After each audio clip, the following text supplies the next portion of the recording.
எத்தனை பெரியார், எத்தனை காமராஜர், எத்தனை கலைஞர், எத்தனை ஜெயலலிதா அவர்கள், அம்மையார் அவர்கள் வந்தாலும் இந்த ஜாதிய கொடுமை அப்படின்றது வந்து நம்மளை சுற்றி காலங்காலமாக இருந்துட்டு தான் இருக்குது. இதை தவிர்த்து நிறைய பேர் என்ன சொல்கிறாங்கன்னா, இதை பற்றிலாம் படம் எடுக்கிறீங்களே, இதை பற்றிலாம் அடிக்கடிக்கு பேசுகிறீங்களே அப்படின்னு சொல்லும்போது இப்படிலாம் நடந்தது அப்படின்ற ஒரு விஷயத்தை காட்டுறாங்க பார்த்தீங்களா தைரியமாக, அவங்களுக்குலாம் உண்மையாலுமே ஒரு ஹேட்ஸ் ஆஃபுங்க.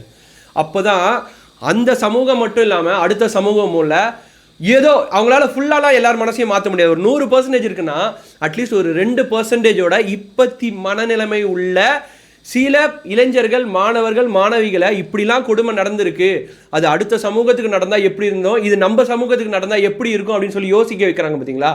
அதுக்காகவாச்சும் இந்த மீடியா, இந்த ஃபிலிம்ஸ்லாம் இதுக்கு மேல்பட்டு இதை காமிங்க, இந்த மாதிரிலாம் கொடுமைகள் நடந்திருக்கு அப்படின்னு சொல்லி காமிங்க அப்படின்றது தான். ஒரே ஒரு டைலாக் தாங்க, பரியேறும் பெருமாளில் ரொம்ப பவர்ஃபுல் டைலாக்கு. நீங்களாக தான் இருக்கிற வரைக்கும், நீங்கள் எங்களை நாயாக தான் நீங்கள் நினைக்கிற வரைக்கும் இங்கே எதுவுமே மாறாது அப்படின்னு சொல்லி ஒரு டைலாக் சொல்லுவார். அது தாங்க இப்போ நடந்திருக்கு, வேறு எதுவுமே நடக்கலை. அதாவது நிறைய இடத்துல நிறைய விஷயங்கள் மாறல. இது ஒரு பர்டிகுலர் சமூகம், இந்த ஒரு பர்டிகுலர் சமூகன்றதெல்லாம் கிடையாது.